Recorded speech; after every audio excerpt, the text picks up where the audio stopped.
Hey everyone, this is Adam Elenbaas from Nightlight Astrology. Today I am joined again by my friend and colleague Ari Moshe Wolfe. We are going to be continuing our discussion of some of the interesting differences between perspectives on the nodes of the moon and the Hellenistic and evolutionary schools of astrology. Both of us have been kind of off camera talking about how this is almost like an interfaith dialogue. There's two very different schools of astrology, very popular schools of astrology with practitioners who have different ideas about the way that things about different techniques, some different underlying philosophies. But the purpose of this series is to look at those differences and also build some meaningful bridges. Because one thing that happens when you start learning any school of astrology is you can, in order to concentrate or focus on that particular school, you may sort of wall yourself off to others. And so I think that this has been a really fruitful series and already insofar as I've seen it produce a lot of really good conversations among Nightlight students and other colleagues and friends who have reached out and said, hey, thanks for doing this. And I really couldn't think of a better person from the evolutionary school of astrology than Ari to talk with, because I've also known Ari a long time. And I think he represents his craft and his school with a lot of integrity. So on that note, I will get into a few things before we get started. Don't forget to like and subscribe before we get going. Do that. That helps us grow our channel. We really appreciate it. You can find transcripts of any of these daily talks on our website, which is nightlightastrology.com. And a couple of promotions on the website. The big thing is that we have our Ancient Astrology for the Modern Mystic course, a first-year program in Hellenistic Astrology, starting on November 16th. So that is coming up. You have just another week to register. If you click on the courses tab, go to the first year program, you can learn more about it. After today's video, there will be a bonus video tossed on that gives you more information about the course if you want to learn more about it and come study with us. It's a great election under which to begin an apprenticeship with Pluto entering Aquarius just a couple of days after the course begins, Uranus going into Gemini during your first year program. This is a class for people who want to become professional astrologers, as well as people who are just hobby astrologers who want to go deeper in learning this language. Don't forget too, at the bottom, you'll find the registration options, and need-based tuition is available. So if you're someone who could use a little help to make the program happen, we know that people are sometimes experiencing limitations in finances or financial hardship. And so if you need to work within a tight or fixed limited income, please use the tuition assistance. It's there for that reason. And if you have any questions about anything you find on our page, email us info@nightlightastrology.com. You've got just another week or so here to get registered and join us for that upcoming class. So hope to see people there soon. The other thing, of course, is go to the events page, click on live talks. You'll see that on November 21st, I'm giving a talk called Pluto in Aquarius, AI, Aliens, and New World Orders. This is going to be a fun exploration of Pluto in Aquarius. We're going to look backward at the last time that Pluto was in Aquarius as well, which should give us some really unique insights for what might be coming with this new ingress of Pluto into Aquarius now in 2024. So those are promotions for the day. Thanks for listening. And I am very happy on that note to bring back my friend and colleague, Ari. Hey, Ari. Hey, Adam. Good to have you back for this conversation. I think the first episode was one of the more, like, I've get people comment on episodes all the time, of course, but this was one where I got more private personal emails and IMs on Instagram and things like that from people just expressing their gratitude for creating a conversation. Because often, like I was saying to kind of start our intro here, we can just, it's natural to focus on the kind of craft and technique and philosophies of the school you belong to when you find one that matches with you. Then what can happen over time is we can kind of seclude ourselves within the walls of our own perspective. And so this series, I think a lot of people are enjoying it for that reason. It's like, oh, you know what, we have more in common than we often think we do with other schools of astrology. Yeah, I've had the same experience, an immense amount of positive feedback, just the gratitude for this conversation. And I think a lot of students, especially those that are just exploring astrology, get confused. Where to go, where to start, what system should I delve into? And it's really healing, I think, for a lot of us to be beginning to grasp that at the core, these systems have a lot more in common than we might otherwise think. For sure. I'm going to tell all of you how you can learn more about Ari's work later at the end today, but just in general. You can find him right away if you want to check out Ari's work at arimoshe.com, and on YouTube at Heart and Soul Centered Astrology, where you're going to find Ari's perspective articulated in regular content and the evolutionary perspective that he teaches there as well. So I'm really happy to be back. In the second episode, we decided that what we would do is focus on in the first episode, we really kind of unpacked the philosophical foundations of both Hellenistic and evolutionary astrology. Of course, there are different kind of branches of the evolutionary astrology tree even. And so you're coming from the background of Jeffrey Wolf Green's teaching. And he in turn, had a download process as well. So we were talking about that in episode 1 and some of the common beliefs that both ancient Hellenistic astrologers, ancient Indian astrologers, and quote unquote modern evolutionary astrologers share. And we really kind of focused on this idea that, Dharma is universal. It transcends time and space. There's a way in which we share in things like the belief in a soul, transmigration, a process of spiritual evolution, and that the birth chart has something to do with it. So even just that clarification for so many people seemed to be so very helpful. So helpful. Mm-hmm. Yeah. Yeah. Just appreciating that there are maybe different techniques, and obviously house systems, right? There are nuances on a more superficial level I'm starting to recognize, but the roots of it are kind of coming from the same place, which is just really beautiful. And I think it also kind of restores a sort of faith that it's not like some arbitrary system, like someone thought of this and then someone thought of this. Yeah. Now, there's something unifying between both of them. Yeah, agreed. We kind of decided to map out the remainder of this series in terms of what we thought would be most important. We also sort of left room for ourselves to potentially add on to the conversation in the future. But for now, we have 2 more episodes mapped out, this one and then one more, where today we're going to talk about the technical and sort of philosophical uses of the nodes of the moon in ancient astrology, as well as the EA perspective. And then we're going to branch off into some fun pieces like squares, planets squaring the nodes of the moon, which will be fun because there's actually a bit of a traditional take on that as well. And so that'll be fun. But then after we have kind of unpacked the philosophy around the nodes and different approaches and techniques, again, part of what we're going to do today is try to build bridges so that we say, hey, look, these things aren't completely different. There's maybe some differences, but here are some things that they actually share in common. And then in episode 3, what we're going to do then is bring up a few charts where we can really sort of say, okay, look, here's how 2 perspectives may actually end up articulating something pretty similar. Yeah, that's exciting. And we've gotten several requests for that too. Yeah, for sure. So on that note, I think why don't we start with I'm going to ask Ari a few questions about the nodes of the moon from the EA perspective. Anytime I say EA, that means evolutionary astrology. Is just a shortening of that phrase. So, let's talk about the nodes from the EA perspective. And remembering, of course, that in episode 1, we established that this perspective is not made up out of thin air. It is something that Jeffrey Wolf Green received in both an inspired sort of state, but also from a transmission that came through his guru. And so there's some connection to Jyotish and Indian astrology in the background of EA that's sort of implied. And I think that's really important. And we'll kind of come back around to that later, because I think that's going to be one of the main ways we create an interesting bridge between some of these points of view. But so that, given all of that background, Ari, tell us about just some of the core philosophy around what the nodes are and how we read them. And then maybe we can go into some of the distinctions between the 2. Great.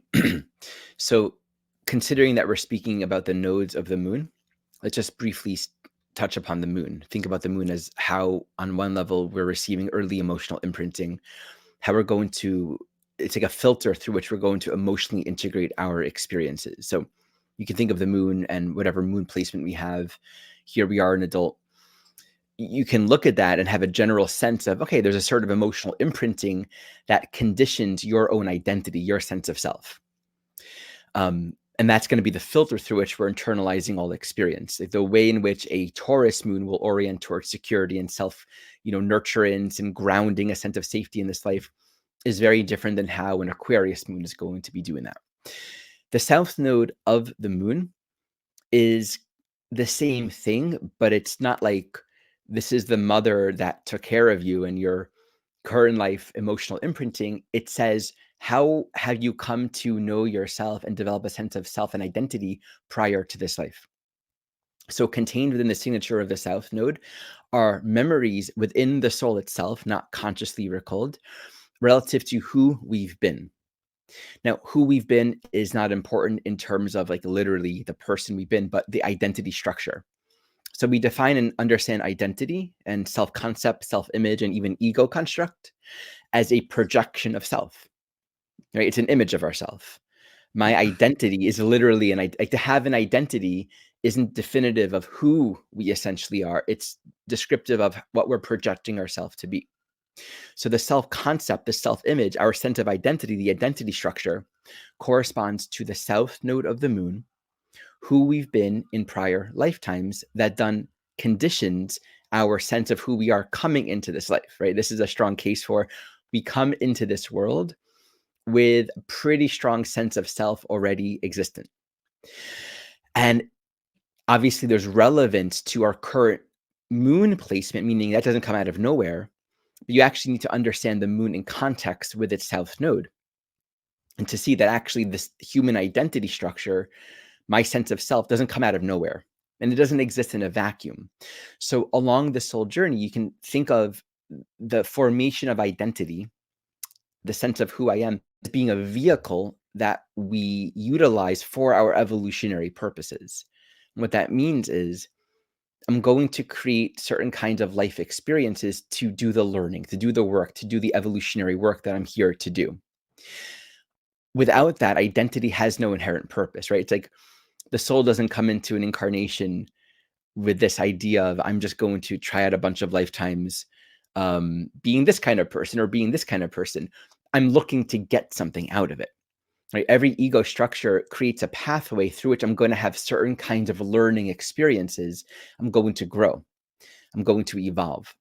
So the south node placement itself contains within it many layers of meaning, both the archetype of the south node's placement, which includes aspects to that node as well, can speak to many, many different kinds of identities, many different kinds of life dynamics that we've experienced and played out, all contained within that archetype. And this is a very interesting part of the soul's journey, right? Because it's about an underlying evolutionary process, one south node signature might express through various, for example, you could have, a south node in the sixth house. That itself can correspond to lifetimes of having been a slave, or perhaps lifetimes of having owned slaves. And what's the difference between the two? These are just different expressions or facets of the same archetype that at each life may have been relevant for its own reasons. But we're going to say within the container of that south node, what is the underlying identity structure that we've developed that we are used to? So you can't just look at the south node and say, oh, this is what you've been in the past. You have to really understand the full context of the chart first and foremost and grasp that, in all the lives that we've lived prior to this one, and even in this lifetime, right? Raise your hand if you've known yourself to be the same like the whole time. Right? Right. We change, we evolve. It's an ongoing process. So a singular archetype can have its own evolutionary process. So we say the ego itself evolves. Our self-image, our self-concept evolves.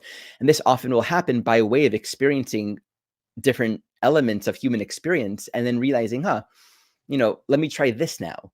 Let me explore what I'm here to learn and work out, this deeper evolutionary curriculum, so to speak, through this angle. I just experienced superiority and being better than, and I feel some guilt about that. So our soul will be impelled to maybe create experiences where we're feeling inferiority, right? Or we are really, arrogant and we pushed ourselves and our will against, then we might have created dynamics within ourselves to desire, not as a punishment, not as, just to become fully integrated, right? Mm. And so that's the first level of understanding the South Node. It's who we've been and the kinds of life experiences, and thus the memories of humanness, of identity that we've had prior to this lifetime. So being that these are memories and that we're not like conscious of them, it's going to generally symbolize the predominant filter through which we're going to look at reality. We're going to know ourselves as this. Um, However, our sense of self has been conditioned relative to that south node. That's going to be the filter through which we're going to internalize and relate to our life experience in this lifetime. That's just how it is. And we all come into this life with that existing context. Within the south node itself, as a purely neutral statement, that doesn't say anything wrong with that. Like there's nothing regressive, bad or good about the south node. On a very neutral level, it says simply you've been there. Hmm. Now, there are two dimensions to unpack here, and this is the second piece that I'll bring forward. Within the south node signature, we can have specific, what Jeffrey Wolf Green taught as karmic relive dynamics, relive to resolve. So the south node itself can actually speak to dynamics of the past, thus, dynamics of identity, identifications, and experiences that we've thus created that are not resolved. So let's just understand for a moment, because this is a very important understanding. Evolution happens through the emotional body. And what that means is we don't intellectually work out our evolutionary process. Like when we evolve as a soul, it happens on the level of identity. We fundamentally know ourselves to be different. We're able to image and understand ourselves on an emotional level in a fundamentally new way. So when we evolve, it means we've been able to completely experience something in life. We've been able to integrate it on an emotional level. And we can't evolve if there's something remaining, if there's any residue of, oh, I didn't quite work this out, or I'm holding on to this resentment, or I wish I can have more of that, right? We're not going to be able to fully integrate and receive the gifts, the benefits of human experience and know ourselves in a new way if there's something remaining, okay? So that south node can simply say, there's something remaining. There's experience that is incomplete that needs to be worked out. So from a relive and resolve situation, we might have certain identity complexes, right?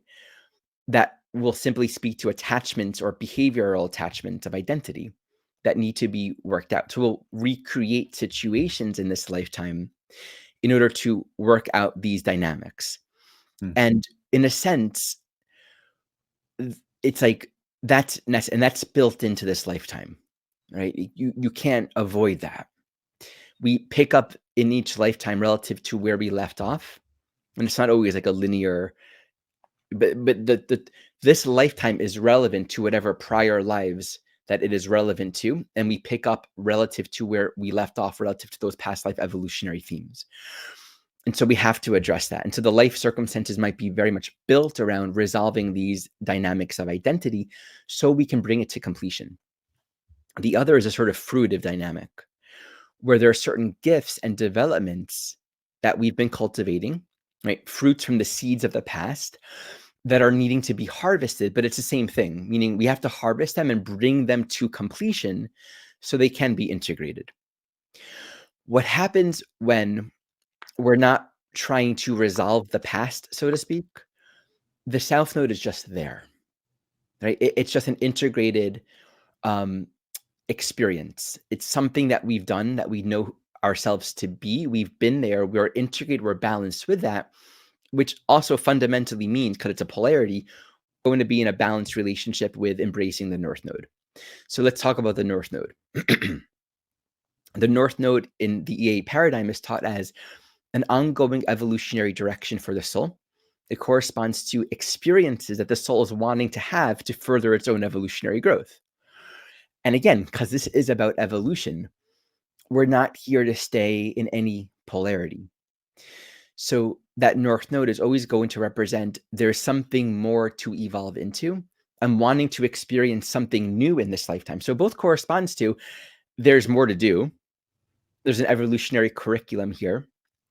And it's going to, in general, not always, we'll probably speak about this, something to embrace relative to your ongoing growth. You haven't yet known yourself in the framework of this north node signature. In general, the north node can be a point of resistance if we're attached to or addicted to the familiarity of the south node. Hmm. But it can also be a point of great enthusiasm and eagerness where we can jump to it before we're actually ready or even know how to fully integrate ourselves within it. Sure. So, on the most basic level, it's an ongoing evolutionary direction. And I'll just complete it with this idea. Since evolution requires a completeness of experience, we need to emotionally integrate everything that we encounter in this life. And it's not just tasting it, it's actually assimilating. That North Node is going to represent a threshold of ever unfolding, blossoming realization and experience that's going to take us deeper and deeper and deeper into a new way of knowing ourselves, through which a whole realm of human experience might be opening to us, and kind of bring us new thresholds of our soul. It's going to Hmm. point us back to, oh, I can do this, I can be this, I can experience this way. And that can all become a source of profound healing and empowerment and growth for the soul. Nice. So I'm glad to clarify this, because from what I heard you saying, one of the kind of lines that I've heard so many times about the nodes of the moon, and I believe it was Michael Luton who first said this, but Stephen Forrest often quotes it when he's breaking down the nodes of the moon in his newsletters or reminding everyone of what they mean, is he will use this phrase that, again, I think it was Michael Luton who first said it, which is that the south node is the bottle and the north node is the meeting, like an alcoholic and their drinking problem, and the north node is like a 12-step program. And I've always been really turned off by that statement. I've always just had a super resistant, immediate instinctual reaction against it prior to having learned anything about the ancient perspective of the nodes. Even when I was the first 3 years of my practice, I was working with the both Stephen Forrest and Jeffrey Wolf Green's ideas and implementing them in a lot of the way that I read charts and so forth. But even then, I still had such a visceral reaction to that idea that it felt like a gross oversimplification of things. Could you speak to that a little bit more? I completely agree to that. Because that makes it a little bit too binary, in the sense that the south node is always a default security pattern, and it doesn't allow for the complexity and the nuance of sometimes the south node needs to be worked out, or there's work to do, there's unfinished business. It doesn't exist just as a default, I'm going to go there because that's what's comfortable. It can clearly represent that, but there's much more nuance to it. And if you look at the south node and you're trying to hold it purely as, here are these addictive patterns or over attachments, we might miss out on the gems and the gifts that are actually meant to be brought forward relative to the south node. And this is especially true if you have planets in the south node, in which both cases could apply. And with the north node, it's not just like, this is what's going to get you sober in life. Everything here is pointing back to the soul's ongoing evolutionary work. And so we come into this lifetime because we have unresolved desire. That north node says there's more to experience, and we have to embrace that. There's an ongoing evolutionary path that needs to be embraced with the north node, but it's not about leaving one behind to embrace the other, because that, Right. and we'll talk about it with squares to the nodes, that creates immense polarization and confusion. We have to be integrated, otherwise we're not resolved emotionally. Integration is where our soul is perhaps exploring the relatively less known or experienced polarity point of the north node, but there's also the task of holding the tension of these opposites, since the opposites are always sort of working together on some deeper level, like the Tao. Exactly. The moment we, even if it's the north node, the moment we try to actualize the north node, but we're unresolved, we're not fully integrated with the south node, is where the north node itself cannot be actualized. It's absolutely impossible. Neither can be understood at a context with its polarity. Sure. That does lead me to the next question, which you were just kind of alluding to, which is, how does evolutionary astrology deal with planets conjoined the nodes? Maybe we can, after that, go to squares to the nodes, because one thing that both schools share in common, and we'll maybe, when I unpack the ancient perspective, I'll mention this as well, but planets conjoined the nodes are given major treatment in both schools. how does EA deal with a planet on your south node, a planet on your north node? I guess Okay. generally, or maybe there's some examples you could give us too. So should we do that and then jump into the Hellenistic view? Yeah, let's do that. Okay, great. So let's go full on in this. So what I just expressed with the nodes, um, add a planet to the south node, same thing. Everything that I just said applies. Planets on the south node means those planetary functions have been essential to the development of the ego structure in prior lifetimes and are being directly brought forward. Planets on the south node can manifest in those two conditions, and really three conditions. One condition is there are dynamics to relive and resolve. Let's say Saturn on the south node. Okay. There are authority issues, learning issues of ethics and responsibility and morality. You can have Saturn on the south node in whatever sign house, and there's going to be a need to recreate and relive Saturn type dynamics to learn how to come into balance and healthy integration with Saturn, without which we're going to be constantly struggling with the Saturn dimension of our life. Mm. There can be gifts and fruitive dynamics that are also being brought forward. So Saturn, you can have the skill of worldly skillfulness and responsibility, and of having had prior lifetimes of manifesting roles of responsibility and social service, even relative to that Saturn function. And you're meant to continue and develop that in this direction in this lifetime. So there's more to give and bring to completion there, but you're not like learning these lessons. Most cases with a south node and planets on the south node, it's a combination of both. It's very important. Like very few souls will have a south node or a planet on the south node situation where it's purely relive and resolve, or where it's purely karmic fruition. It's like we got both. As a Yeah. person who has 1, 2, 3 planets on his south node, it's very much both. You know? And so the question becomes, how do you know? That's the gem of evolutionary astrology. Don't try to know, just observe the soul. Right. Right? Get to, and of course there are mitigating factors. Like if you have planets on the south node square to another planet, that's a very clear indication that there are particular karmic dynamics. Right? But it's very important with the south node that you observe the reality of the soul, get to know Mhm. them. It's such an important piece where I think there's an over eagerness I find amongst a lot of students to want to interpret a chart blindly and just jump into a session. We have to appreciate that the chart reflects the reality of the soul.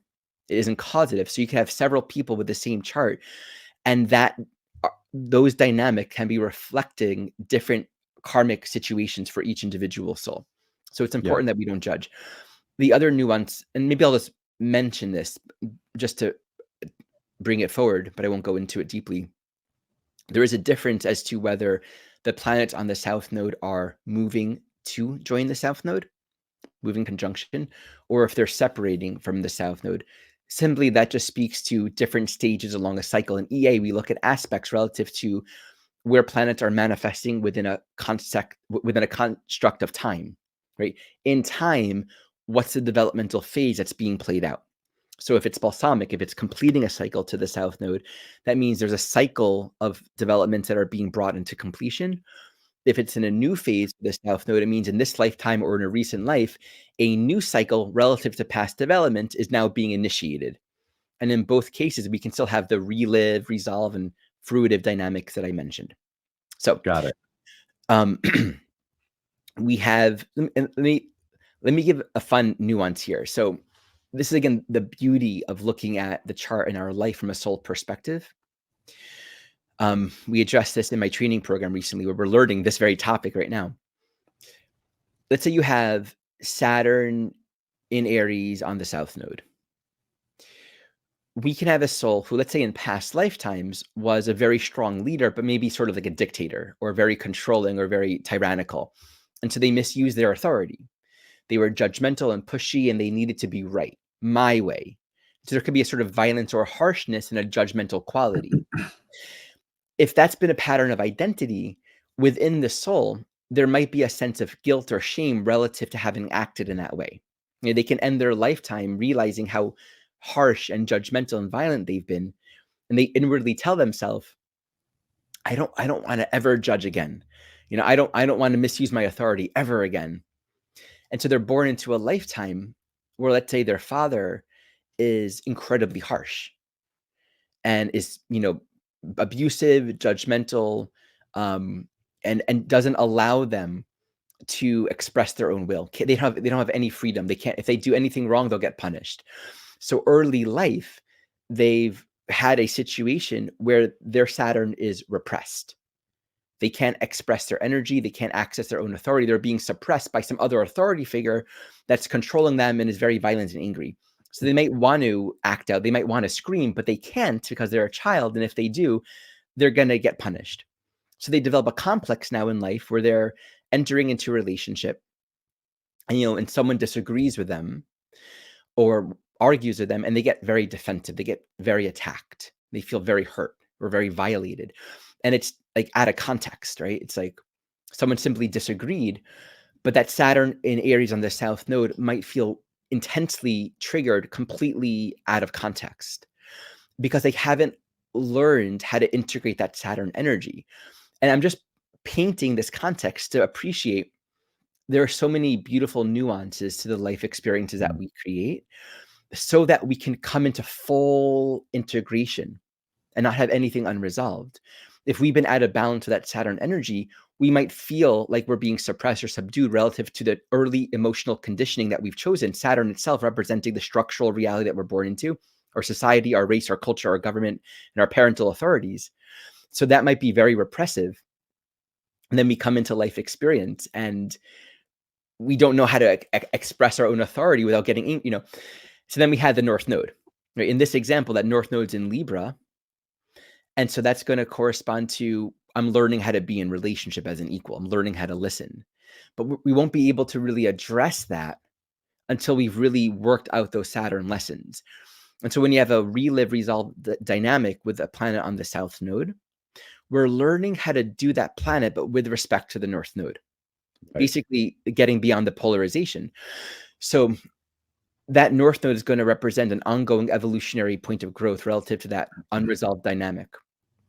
So planets on the North Node will represent dynamics that have been highly developed in the past.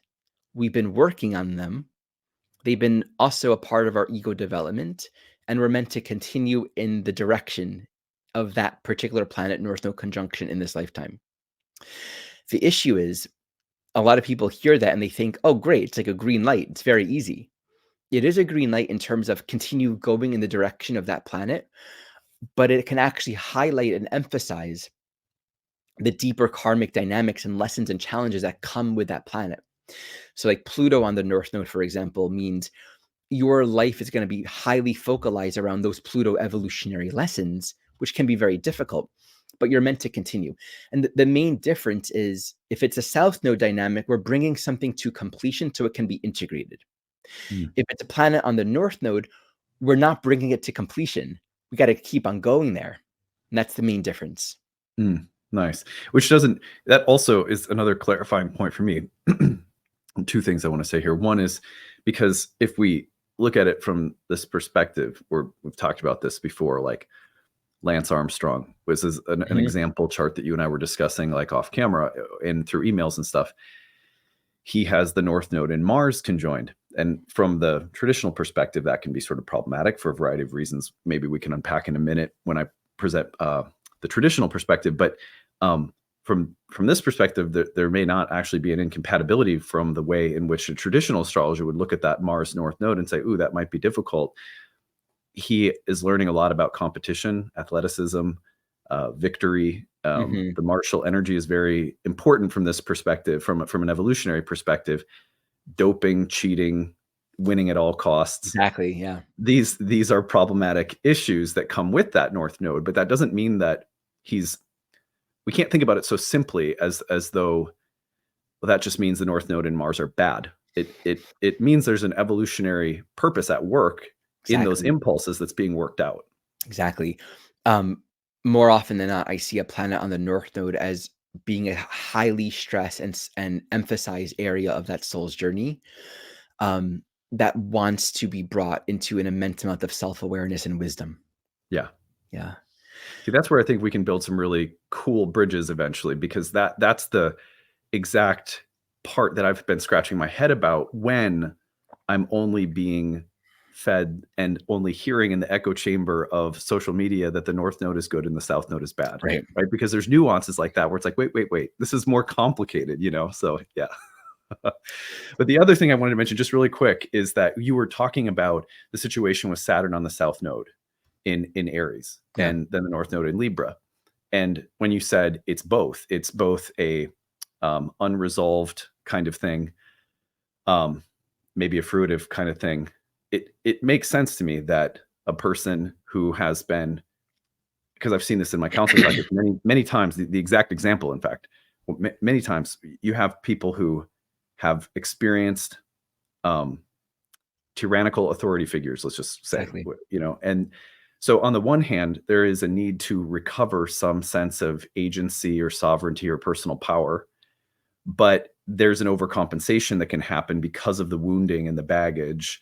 And that makes it a little bit tricky for them to move toward relational equality because initially there's defensiveness and there's a need to recover some sense of personal strength. And as that's being worked out, it can actually make them difficult to be in relationship with other people. So, and that still remains the goal. And in the arc of people's therapeutic development, whether they're in therapy or some other healing modality, quite frequently relationships become absolutely necessary because there's only one way you can actually figure out if you have cultivated enough self-respect and personal strength, and that is how well you're able to hold that and balance it within a relationship with another soul. Exactly.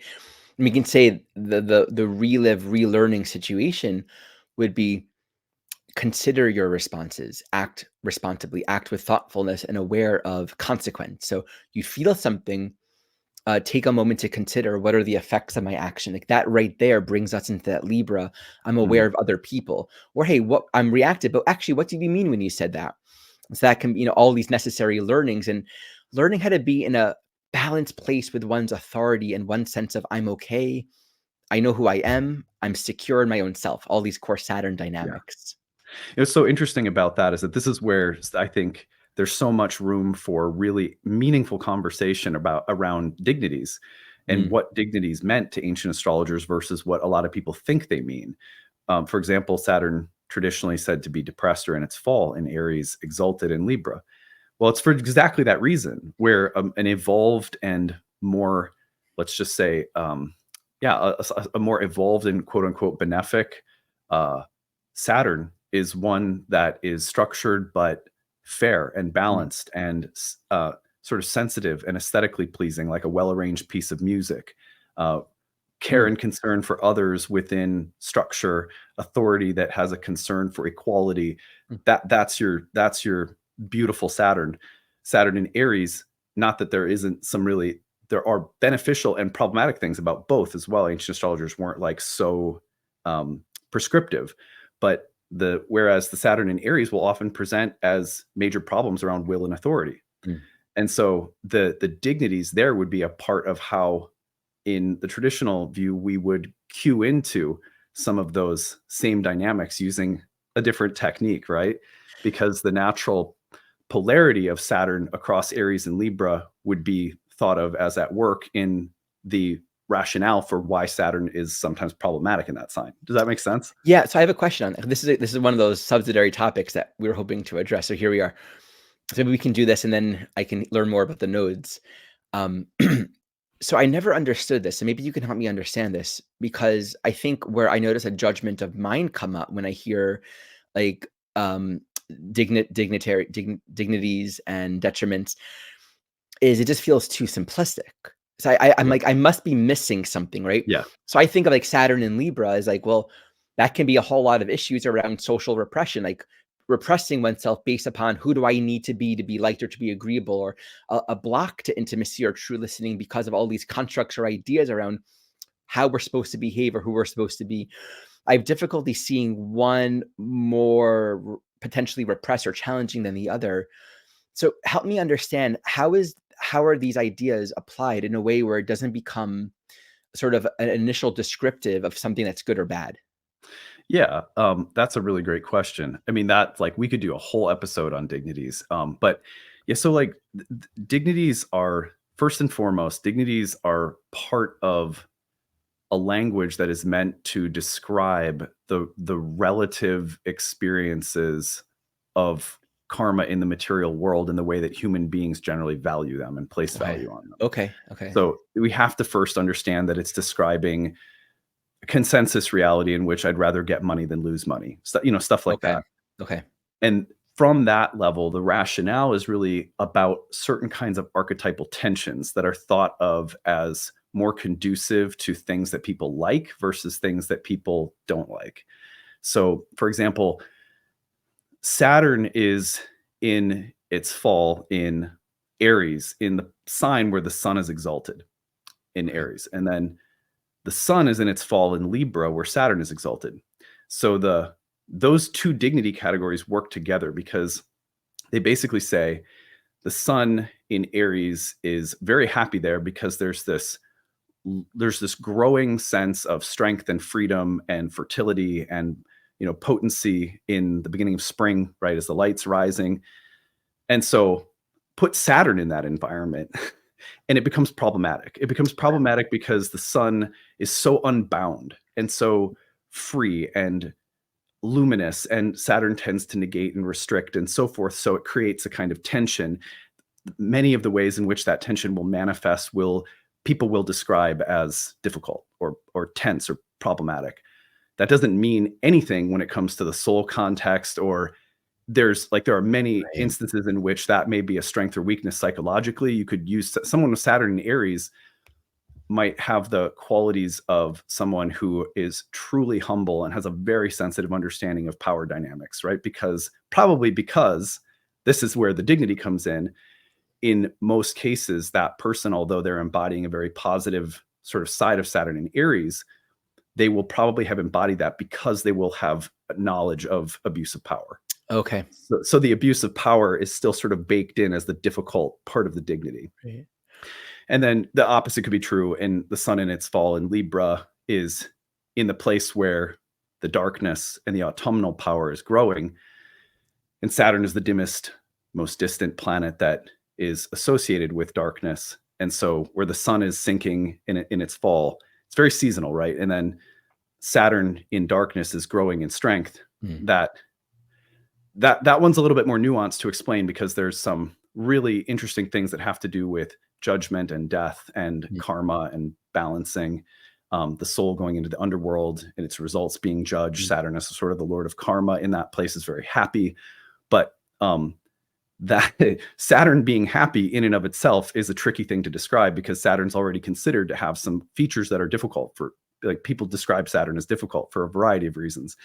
But you put Saturn in Libra, and when a malefic is exalted, we have to take into context that ancient astrologers would have already had some difficult things to say about Saturn. So what that then means when Saturn is exalted becomes a little bit more nuanced, if that makes sense. So Got anyway, it. I appreciate, and this is a good segue to the nodes because in our discussions, I think a thing that I've begun to appreciate and recognize is a lot of what feels very different between these two systems is like an underlying cosmological worldview uh, from which these ideas are being approached. And there's a sort of respect and connection to a more mundanity and like a sort of a consensus way of thinking and how we relate to the world in more Hellenistic and also Vedic orientations, which is helpful. It's like a part of my learning to appreciate that there is a sort of in the world component that I think is a little bit of a stretch for my mind that I'm still learning to understand that EA kind of doesn't even address. Like it's all about like what's the evolutionary intention, right? right, right. And I think there can be a beautiful synastry between the two if we understand where each is coming from in its own right. It's been easy for me having some of the background of modern psychological, archetypal, evolutionary astrology going into traditional, using the dignities and always being able to bring it into a context that goes beyond the mundane, right? Because I already Right, had that exactly. coming in. So that's been fairly easy for me. What's been nice about the mundane elements of I mean, if you think about it this way, two of the major schools of mystics that practiced ancient astrology in the West and the East, Stoics in the West, and then yogis in the East. Obviously, one of the major branches of yoga that was a huge part of the Vedic astrology tradition were those who practice jnana yoga. And so in both Gyan and Stoicism, you have this very interesting thing where the approach is like, it's called neti neti, which is like not this, not that. So by emphasizing the mundane, it's not that we're meant to glorify it, because these are sages who are essentially practicing yogis in addition to scholars of this scriptural tradition, which is Jyotish. And similarly in the West, you have most of the Stoics are like practicing ascetics, right? They're like, they're not completely renounced, but they're closer to monks than most of us, right? So in both traditions, the birth chart is just a reflection of the mundane conditions the soul finds itself in. And so by understanding them and acknowledging them and being as clear about them as you can, then you can say, I am not that. Right. So the Stoics, like you see the Stoic verses in the astrology text being like, why do we do this? We study this so that we can become confident in the soul who is none of the ups and downs reflected in the chart. Right. And it's similar with a good amount of the yogis, where there's an emphasis on, this is just your karma. None of this is you. Right. And so on that level, I think that one of the reasons that it's really important to have EA now is that back then there were so many different religious and spiritual traditions, communities, temples, rituals that would engage you with the reality of the soul, so that there's more space for the birth chart to be mundane and to reflect the mundane world. Whereas now we need astrology to help us carry that load a little bit, because there aren't really, most of us are feeling dissociated from and alienated from religion and from like temples and containers for the evolution of the soul. And so the birth chart, that it can now act as midwife for that process, I think is a really, really important thing, and probably something that we need now more than we did 2,000 years ago as well. Right. I appreciate that. Okay. So this is bringing me back to a question that I will bring up as we get to your teaching on the North Node. But so I'll table that, but it's highlighting again, I think, especially in the Vedic system, there was a very strong orientation to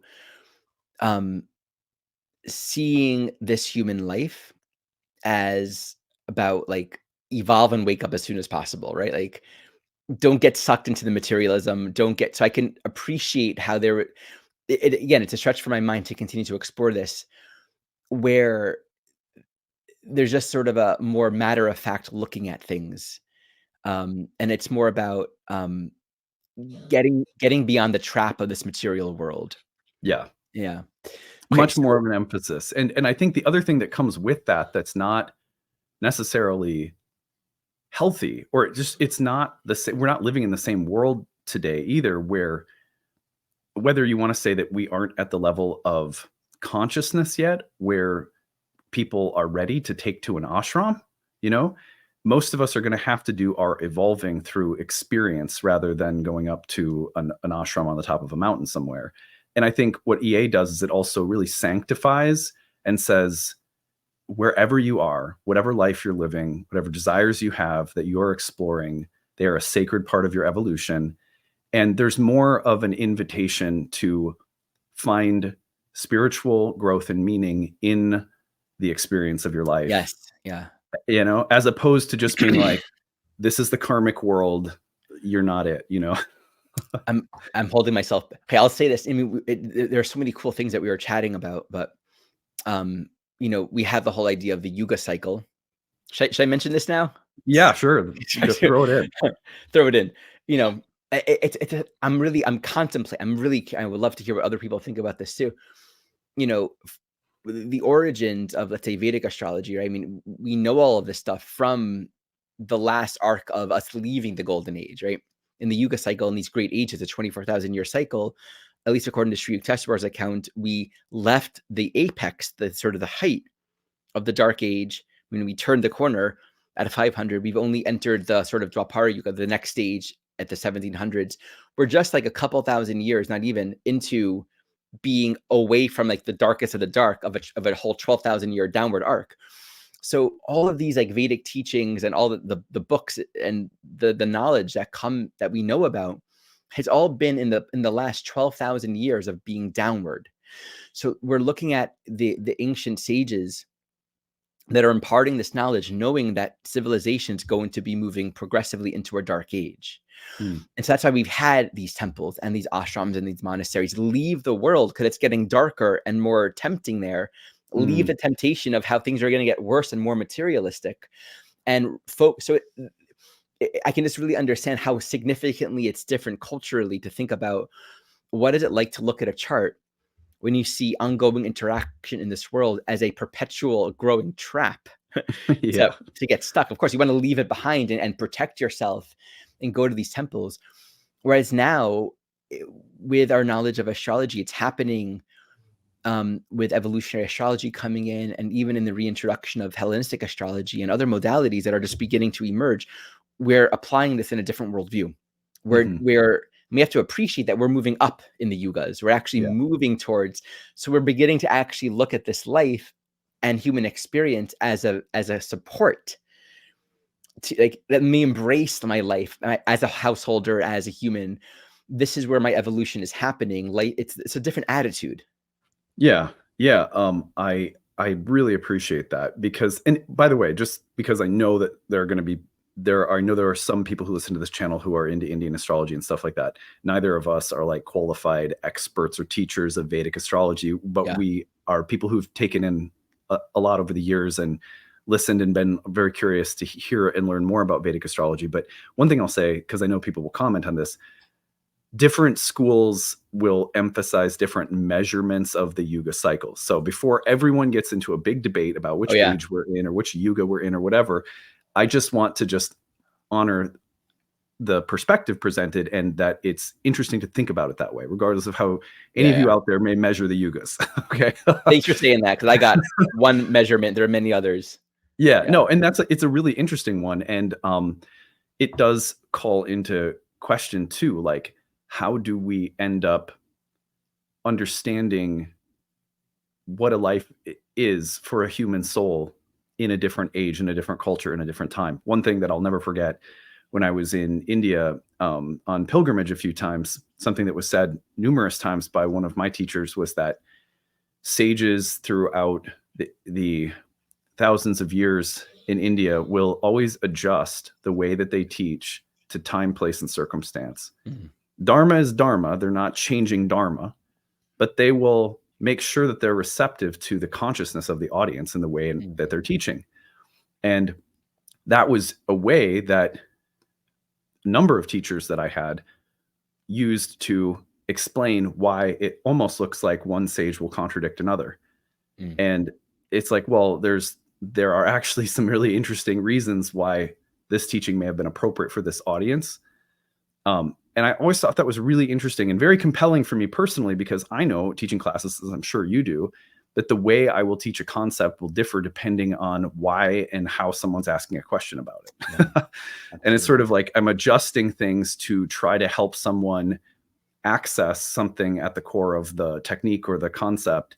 And I might have to shift the way I explain it slightly. The reason I'm bringing this in now is just that, to me, it makes sense that symbols in astrology would have a kind of consistency while being utilized differently in different time, places, and circumstances over thousands of years. That's beautiful. Yeah. It's an important thing to appreciate too, because without that, it's easy to get stuck on this perception of different. Yeah. And we just have a completely different view. But I think more of it, and as we're exploring this conversation, and you've been sharing a lot of Vedic resources. I know very little, actually. More and more, I'm appreciating that it's actually a matter of different culture, different context, different time, different structural reality. And if we can kind of understand that, there's a thread of profound similarity in all of these systems. For sure.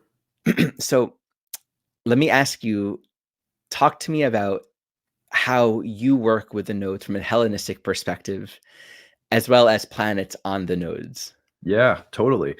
So there's this phrase that comes into many Hellenistic texts which is that the head of the dragon, or the north node, the head is good with a good one and bad with a bad one.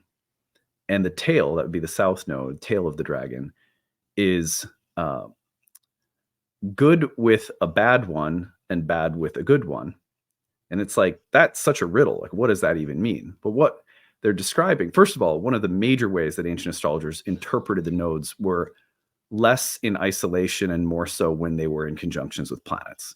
It's very clear the delineation texts almost like favor planetary conjunctions to the nodes as making the nodes more visible and active in a chart.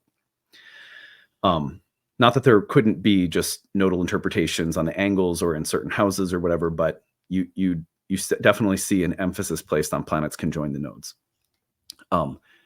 So let's say you have a poorly dignified or malefic planet. Now, again, we're talking, when I say poorly dignified or malefic, I'm talking about the consensus level of reality that dignity is kind of gesturing toward, which still has a range of possible meanings too, by the way. But so the north node of the moon is going to amplify the malefic power of a poorly dignified or malefic planet, Saturn, Mars, or a poorly dignified planet in a difficult house. Let's say you have Venus and Scorpio in the 12th conjoin the north node. The north node would be thought to amplify the difficulty of that planet. Yeah. And so if it's with a good planet, the north node will amplify the positivity of that planet. So let's say it's just with a nice Jupiter in your 9th house or something. It would really amplify the beneficial components of destiny, fate, or karma with respect to Jupiter. The south node, on the other hand, would be associated with diminishing the power of a benefic. So if you had a nice Venus with the south node, it would diminish or curb the power of that planet to represent subjectively positive things in your karma. And this is like karma where it's like, I like cars, or I like money, or I like fame, or whatever. It's even just I want a happy marriage or something. Venus on the south node could create challenges for marriage. Okay, so if it's with a malefic, however, it will curb the malefic influence of that malefic planet. So let's say you have Saturn in Aries. With the south node, this would actually potentially curb and limit the ability of Saturn to be destructive in the lifetime. Now, the reasoning behind this is that we're talking about the nodes of the moon, like you started off with, what is the moon? In ancient astrology, the moon was considered, one of its names was fortune. And so the moon broadly represented as a planet that's constantly moving more quickly than any other planet, constantly changing faces, taking on light, shedding it off, kind of snaking around the ecliptic. It represented the turning wheel of fortune, which in the East, very similar to the idea of karma. Just what will be full is going to be empty, and what is empty will be full. And life is a continual in the material cosmos is a continual experience of fluctuation and change and impermanence. And this is also very Platonic in that this world is thought of as a reflection of a higher world. So like the Platonic forms are the real thing. The thoughts in the mind of God are being reflected in temporary bodies and forms here. And so that movement, that constant generation and death and regeneration in the wheel of time and space and materiality is the moon. And then that will also pertain on various levels to the circumstances, like the broadest, most general environmental karmic circumstances of the lifetime, the body of the native, something of their psychological constitution, which are all considered parts of the karmic environment. So it has like facets. Because the moon is related to all of that, the north node of the moon, the ascending node where the moon rises up across the ecliptic heading up toward the North Star, was just generally associated with the upward movement of fortune, things becoming full. So it was associated with Jupiter, for example. And so the north node generally thought of in a sort of superficial way as benefic and sort of Jupiterian. And especially if you have a good planet with the north node, it sort of augments and amplifies the good stuff that comes with it. Venus, you may be more beautiful, or you're good with people, or you're attractive, or you're good at a musical instrument or something. So it sort of augments the Venus quality. But if it was with a malefic that represented maybe like a malefic in the 6th house, you might have more problems with sickness, right? Because it's just Jupiter will increase a tumor, or Jupiter will increase your wealth, equally. So there's this general way in which the North Node is associated with gain or increase or augmentation in the realm of fortune, which is ultimately relative. The South Node is associated with diminishment, decay, decline in the realm of fortune, which is also relative, because if you have sickness in the 6th house shown by a difficult planet, let's say, and the South Node's on it, it will actually curb and diminish the power of that sickness. And you'll often find that people will have an easier time recovering, or they won't be set back like for 30 years by. There may be something that they are more easily able to overcome. So in that way, the diminishment of fortune is also relative. It has to be read contextually in a very sensitive manner. And so this riddling text of it's good with a good one, bad with a bad one, with the nodes had this so it's very specifically and contextually about things that will be augmented or decreased, and the potential for that to be good or bad based on context. But that's all very karmic. It's very mundane, right? So there's nothing that I've ever read that says this is like a spiritual context to be considered something like that. But for me, the perspective that I use in my own practice is actually going to come from the ancient Vedic perspective, because I find it more compelling. And again, I started with EA in a sense. I wasn't I didn't really have a specific home. I was kind of a mix of sort of like Stephen Forrest and Adam Gainsbourg and lots of different practitioners. I was just picking things up from, but the Vedic view is really interesting, because the story used to explain the nodes of the moon has to do with this churning of the ocean of milk to create the nectar of immortality. And the demigods and the demons, so to speak, are both cooperatively creating this drink, which in and of itself is a fascinating thing to contemplate, that this sacred divine elixir can only be made by both dark and light. And then after it's generated, the Vishnu and the demigods know very well they're not going to let the demons drink the nectar of immortality. That's going to be given to the demigods, because they're in service to Vishnu. The demons are rebels and not serving in God's will, right? So because they're rebels, they're not going to actually be given the drink that they just helped make. Well, this demon Rahu catches wind of this and decides to sneak in line and try to get his nectar of immortality drink. He disguises himself as a demigod. Vishnu, in the form of Mohini Murti, which is like a feminine avatar, catches Rahu drinking and takes the Sudarshan chakra, which is the weapon of time. That's also very symbolic, and then cuts off his head while the nectar is caught in his throat. And then the body is severed from the head, and the head with the nectar stuck in its throat becomes Rahu, or the North Node, and Ketu becomes the severed body. And anytime that Vishnu kills someone with the Sudarshan chakra, that death blow also grants moksha. And so there's this weird way in which you have a body separated from its head that's been given moksha. And so there's something that's incomplete about the moksha, because it's a dissociated kind of moksha. And then you have Rahu, who has perpetual hunger and desire that can't be integrated fully without the body. So what I find really interesting, and I think there's a bridge here we're going to be able to build, actually, because what this essentially says, the way that I've interpreted this in charts, is that the North Node, very similar to my own EA background, is really about desire. Now, I think Rahu is the North Node, for those that don't know that, right? Yeah, Rahu is the North Node. Yep. And so for some Vedic astrologers, Rahu is almost like, they're both considered malefics. I don't necessarily treat them that way in my practice, but Rahu would be potentially considered like insatiable hunger, greed, lust, desire that perpetuates incarnation after incarnation, because there's this unresolved blah, blah, blah. I've always felt like there's something very similar with Rahu and the North Node in EA. So I'll talk about that in a minute. But I think at the very least, you can understand Rahu as a point of desire in the chart, where the soul is hungry for something. There's a kind of warning that's built in with the mythology of Rahu, though, that something of the polarity has to come with.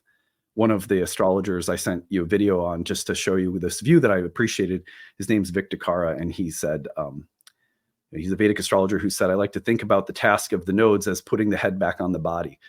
I thought that was neat. But the South Node will be associated, Ketu, with an impulse toward otherworldliness, but it can also be escapist and dissociative and can represent regressive tendencies insofar as we seek to bypass or avoid the actual like living of a life, which there it is in Rahu, who in some ways compels us to thirst or desire something. Right. Something more. So Yeah. the reason that this view became so compelling to me was simply because, and this is as simple as it is for me, I just couldn't get down with the idea that South Node was bottle, North Node was meeting. And I found this mythology to be such a rich way with some nuance of explaining why the North Node as a point of desire doesn't come without potential issues, right? Like desire is desire. It's entangling by its very nature. And it's sort of not the end goal is to, I don't know, like let's say you have your North Node in the 11th house. I would always joke and be like, look, you're not going to get to God realization by finding the right group. I mean, it'll help. Maybe that process, maybe that's a really important part of the process, right? But just joking, of course. But I mean, that there's just something about ancient Indian astrology. It did have at times what I would consider to be a very sort of harsh view of desire itself, which is not necessarily conducive to people who are at a level of consciousness in which the primary vehicle through which evolution is going to happen is going to be living a life with desires, So I think that I've used a very charitable view of Rahu and Ketu that are really informed by my own evolutionary background. So what do you say based on that the basic view of Ketu or the South Node is you've been there, you've done it, and so that's why there can be a sort of otherworldly sense of being more focused on the universal or the transcendent because there's a knowledge that you've already done this world, and so Yeah, it's not meaningful. they don't have, like, as far as I've ever read, there's not quite a way of describing the South Node that would say something like the place that you started where you said this is like the identity structures that you're familiar with. It's never like Right. said explicitly Right. like that. But what I think is similar is that there is a sense of Rahu being connected, or Ketu being connected with the past. Like that is actually said in Vedic astrology. And that if there's something potentially regressive and the South Node is associated with the past, and it's associated with a sort of, if you think about like the demon whose body has received moksha, but it's disconnected from its head, I think there is something symbolically about that can sync up with the idea that the South Node can be a place where, oh, if I just focus on perfecting this thing that I have some past familiarity with, that I will achieve something that delivers me from suffering. And I think that the almost like the impulse is to seek that initially in life. I mean, not for everybody, but for a lot of us, the impulse is to seek that sense of comfort, security, freedom from affliction and pain in places that are familiar. So that's one way of looking at it, perhaps. One of the questions I asked then is, and I want to hear the story that you shared with me, that it was so touching. What do you do? Like, so in that cosmology, what does one do with the North Node? Yeah. Right? Because it's there's a hungry ghost, and you shared the story about the guy about to achieve moksha and the deer. Oh yeah. Yeah. Yeah. That was a good story. So there's a story in the Srimad Bhagavatam about a sage who is meditating near the river, and he is at the precipice of achieving, moksha, liberation or enlightenment. And he hears in the river a struggle going on, and it's a deer, and the deer is drowning. Well, she's in the river, and a lion startles her, and then it kicks her into labor. She has a fawn in the middle of the river and dies, and the fawn is struggling in the river after the mother was shocked into labor by a lion or something like that. I might be getting this slightly wrong, but that's the gist of it. So the sage is compelled, he sort of reacts and goes to save the fawn. And then he ends up nursing, and it ends up turning into almost like a I don't know, like a Disney movie where you're best friends with Babe the pig or something. Like they become like really close, and he gets completely absorbed in caring for and nurturing this deer. And then when he dies, he has this realization that he got distracted by unfinished business, so to speak.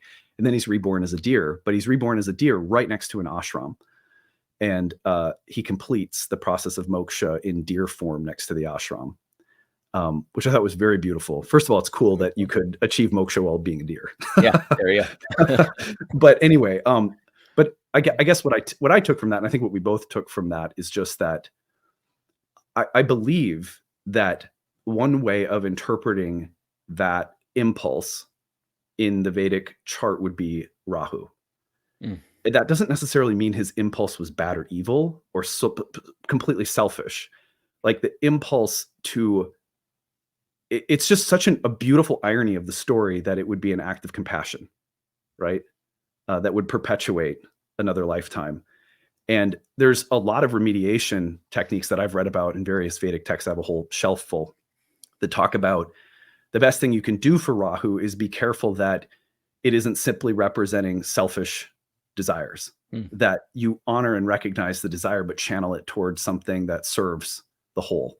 So I'd say, for example, you're Lance Armstrong and you have Mars and the North Node together, that there could be an instance in which doping, cheating, lying, winning at all costs could take over. And that may be exactly what you need and exactly what you have to do to evolve. And yet there's a sort of warning like, well, Lance, if you having all of your trophies stripped from you and learning some lessons, do you end up being a humanitarian in the second half of life and using your knowledge of bicycling to benefit children's charities or something like that, where there's always this remediation where it's like, be careful that Rahu doesn't become this tempting idea that if I just achieve this in the material world through my desire body, that I will be happy and complete, that you recognize it as an evolutionary part of the story and sort of funnel it toward God, which will generally express in terms of compassionate, charitable, virtuous actions toward others. Similar to how in the Hellenistic system, the nodes are given attention primarily if there are planets on them. Does that happen in Vedic as well? It sure does. However, in Vedic, they are considered planets, not points. And Actual so, planets, yeah. yeah, they're like shadowy planets that are associated with eclipses, obviously, and like the swallowing of the eclipse, the light of the moon and sun. But they are interpreted much more directly without the need for planetary. Like in the ancient Hellenistic texts, you see so many more delineation passages with conjunctions to the nodes or the nodes on angles. But with Vedic, it's like, no, Rahu in the eighth has a very specific delineation. Doesn't matter if there's any planets configured or not. You know what I mean? How does Hellenistic view nodes on angles? What's the view? What's unique about that? Yeah, so the angles are really dynamical points that grant, like one of the ways they're talked about is the chart is looked at sort of as an oracle. And so planets on angles are thought to be speaking more loudly in the chart, almost like the angular positions of a tarot spread or something. So if you have a planet, if you had the node on a dynamical point, you would just say that node, it's almost like having a planet conjoined to it, where they almost feel, it almost feels like they treat the nodes like they're muted unless something is contacting them that like brightens them. So an angle could like brighten a node. Cool. Yeah.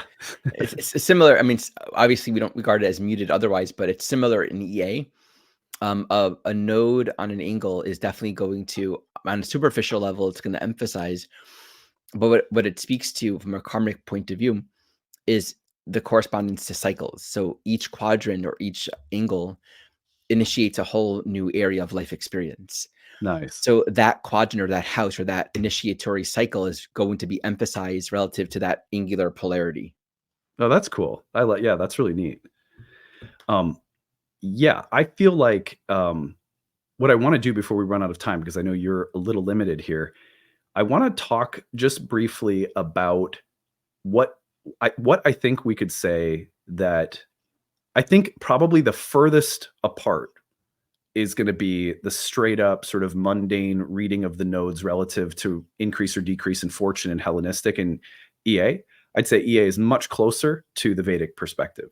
Does that feel right to you too? I don't know. I mean,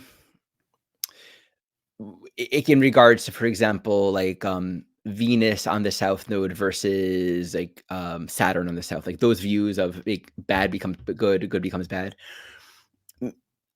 I would just be inclined to say EA doesn't even go there. Yeah. But I'm curious, right? Because it doesn't mean that more mundane perspective doesn't simultaneously have some kind of Ex karmic reality to it. That's what I was It wondering just exactly. Yeah. it's just literally not where I've ever gone. So I would see Venus in the South Node. I mean, just in my own memory of many charts I've seen with that, almost always there's going to be some kind of unresolved karmic stuff around relationship or Right. things to it's just how it is, right? Isn't it funny how they're almost sort of saying the same thing then on a certain level? Like, you may have some difficulties with Venus stuff would be a Yeah. very Venus South Node and Hellenistic What I perspective. just haven't thought of, and I'm not quick to conclude this by any means at all, is if that could be made as a rule. Right.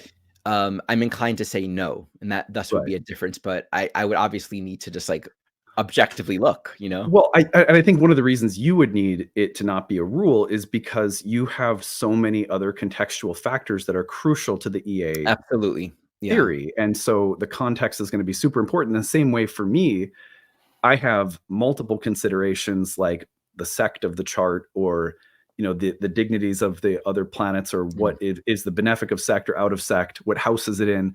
All of those things will greatly affect how I might read Venus in the South Node in one chart compared to another. So right. I always tell even I always tell my students in even in Hellenistic, which seems like it's filled with all these techniques and rules, they're really better understood as tools that will be used always according to context. Right. I mean, and this is what I would offer to everyone listening who might want to get some sort of definitive, but what is it? Yeah. Um, why I'm not too concerned with finding a way to reconcile all of the differences. And I feel more of an acceptance of just letting it be is I feel similar to someone who only knows English, encountering for the first time an ancient language and reading it and translating it and actually trying to give it context. The issues are we don't even know. We might get each glyph means this letter, but our framework for understanding it's going to be Mm. so limited Yeah. because of the current moment in time that we're living. So just what you said, there's so many other factors um, that I don't even know about. And also, house systems are completely organized differently. Right. You're looking at like where deacons and things like that that I don't even work with. So I think there's something to appreciate that there is a way to find nuance Mm. in all these systems where instead of jumping into the temptation to say why they're different or why they're absolutely always the same, to really understand each system from within itself first. Yeah. Yeah. It's that would be necessary. Mhm. Okay, we took a quick break there, little bathroom break, and we're back. So I think what I was just initially saying is, to me, when we're thinking about which of the ancient views of the nodes, where do we see the bridge that can potentially connect them? I don't want to rush to feeling like they need to be connected, but I would say when you have a clear lineage influence from Jeffrey Wolf Green to a yogi who studied and practiced Jyotish. And then within the Jyotish tradition, you have some acknowledgement of the past and the future associated with the South and North Node, as well as the uh, thread of desire that's connected with the North Node. Um, and also thinking about how we package an interpretation of what desire means within a human lifetime now, and Mhm. also within a culture or tradition that may have been a lot more pessimistic about the entanglement of the world, whether it's the age or the culture or the time or the religious fervor or whatever. That one thing that I think, at least the way that I see the bridge, is that if we sort of look at Rahu and Ketu, there are some similarities there with EA, and there's some evidence that we have a lineage coming from the Vedic background as well within Jeffrey Wolf Green's sort of transmission line. Do you think that's fair to say? I don't know. I mean, obviously, there's a connection. So Sri Yukteswar, of course, was an Indian astrologer during his lifetime, but he's also a fully realized soul. And so he's bringing forward this knowledge about Pluto. Pluto wasn't used in Vedic astrology, at least in recent history that we know about. So I would just be inclined to suggest that the source from which this came from, I think, is just bringing forward an ancient knowledge that maybe is also found in the roots of what Vedic astrology is. But I Mm. just don't know enough to de facto make that correlation. Yeah, that's fair. I mean, one thing that just came to my mind I didn't realize is that I had no idea that he had a particular view on the outer planets. That's news to me. I didn't know that. Well, again, Mishri Testwar in the 70s, uh, Right. I was not alive. So this is what came through in the transmission. That's Obviously, interesting. during the lifetime of Yukteswar, that was not, something that he worked with. But listen, Yeah. Yukteswar wrote a book in the 1800s about, he mentioned in the introduction to Holy Science that we are in a binary star system, and that is the reason for the precession of the equinox. Like he was a pretty advanced soul that knew astronomy and the nature of the cosmos. And I would propose that this is actually a true statement that we're starting to realize scientifically now. But yeah, this is a Mm. very high soul. Yeah. That's fascinating. It really does. Yeah, to me, well, I guess the only thing I can say is that I feel as though it's really important. The one thing you said that I think is probably most important for everyone to hear is that from within the context of a school, a tradition with all of its techniques, the nodes are always read in highly contextual manners. Hmm. There's not a simple blanket formula for reading North Node is good, South Node is bad. Or, I mean, and whether you're doing Hellenistic, Indian, evolutionary, that the context and the use of many of the other techniques and tools of the system will be a part of how the nodes are interpreted. That is at least, I think, doing all of us the benefit of saying, if you're really going to get into this, it's important that you know enough about your school of thought that you can use these Exactly. other tools sensitively alongside of the nodes. Exactly. I highly discourage trying to blend schools unless you're coming from having immersed yourself in one of them first. Yeah. Um, Find where your soul, if you're drawn to studies, find where your soul resonates and go really deeply into that, because we're looking at an authentic wisdom lineage and all these different paths. And it's important to immerse yourself in that view, in that Yeah. understanding, to really osmose it. I think that's a place from which then maybe there can be an integration if that's your calling. Yeah. I think what we should do is we definitely want to have a conversation about planets squaring the nodes, because that is a really interesting, I think, piece that traditional has a view on called the bendings of the nodes. And of course, for EA, obviously, planets square the nodes are a big deal as well. So maybe we'll set aside another episode to just focus on that, since we're almost at an hour and a half just talking about the nodes. So Sure. Sounds like a good stopping point. yeah, Yeah. yeah, and then we'll have, I think, another thing that will be really useful will be to bring in a um, a chart where we can illustrate something of, let's just say, the mundane level of the chart that Hellenistic might have the capacity to illuminate or say something about, and then look at how evolutionary is going to place the evolutionary context of the soul around the same chart and maybe even Yeah. similar points in the chart. That would be great. I think that would be a really useful exercise, because we might even be able to find a chart where there are planets square or conjoin the nodes, Right. and then we And can we can also use that. bring in the different perspectives and talk about how, there's multiple levels at which the tools can be used and can describe things in the life. But what to speak of also describing the evolutionary context. That's great. And if anyone wants to prepare for this, I have a free talk I just gave on planets that square the lunar nodes that goes very in depth into this whole technique and how to approach it. So just check that out on my channel. You can find it. Well, on that note, I just want to thank you for being here again and just facilitating, I think, another really good conversation where we can kind of just, I think today what we did was we laid out, here are these different views of the nodes. Here are some of the ways of conceptualizing the differences philosophically. Maybe there's some bridges here or there, but we're also leaving it open to not like rush to a conclusion or try to jam Yes. things together where it needs Yes. more thoughtfulness.